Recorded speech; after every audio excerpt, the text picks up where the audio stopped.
Cryptocurrency mining is the process in which computers are helping to run and secure a blockchain. Miners get paid for solving cryptographic puzzles.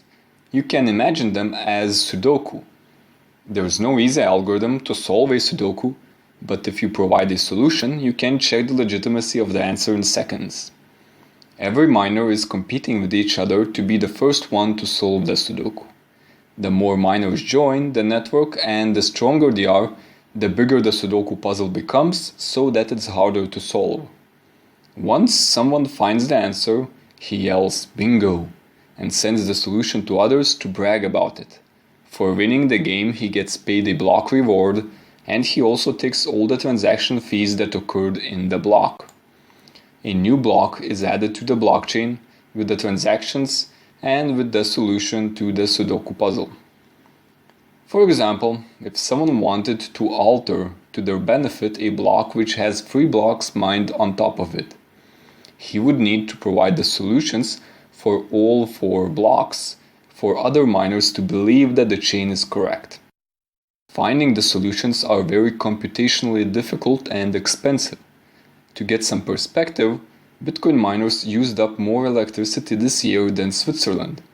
So to mine a single block is incredibly expensive, and with every block the difficulty grows, where in the case of Bitcoin just a few blocks deep into the blockchain is impossible to alter because there is not enough computing power in the world to compete.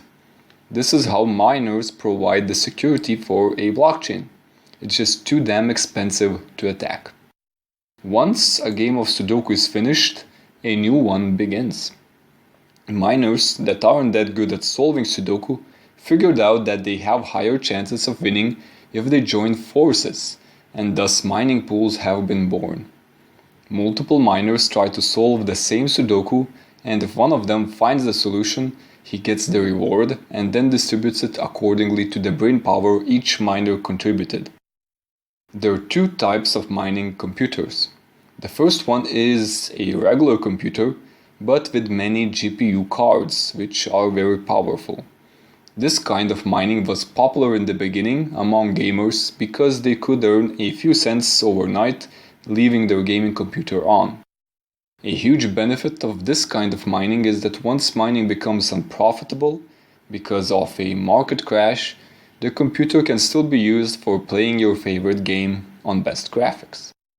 Sadly, this type of mining is being phased out as more and more cryptocurrencies gain interest from big bad corporations that create the second type of computer called an ASIC miner.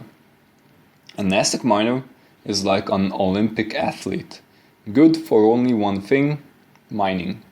Comparing ASICs to GPUs is like comparing Usain Bolt and me in running 100 meters.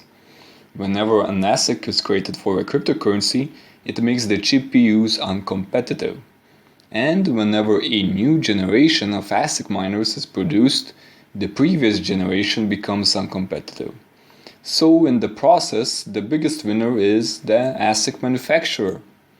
ASIC manufacturers are so good at improving the technology that you usually can't even make a profit with your ASIC, because a new and better one hits the market, reaping all the rewards and leaving you with peanuts. ASIC miners go against the ideology of crypto because they pose systemic risks where only the wealthiest people who can afford ASICs can get the rewards of mining. And thus it forces the little guy out, and only the big miners with farms of ASICs make money.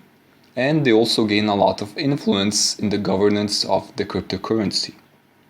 If, with time, there are less and less people mining, and all the computer power is held in fewer and fewer hands, it can have some detrimental effects.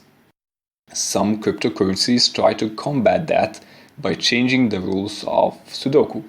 An ASIC miner is only good at solving a specific type of Sudoku, and if the rules change, the miner is as good as a metal box. Though it's hard to imagine Bitcoin changing its algorithm, as miners already have too much influence there. All in all, cryptocurrency mining is a very competitive field. If you don't have access to cheap electricity, then you will get outcompeted. and most likely lose money.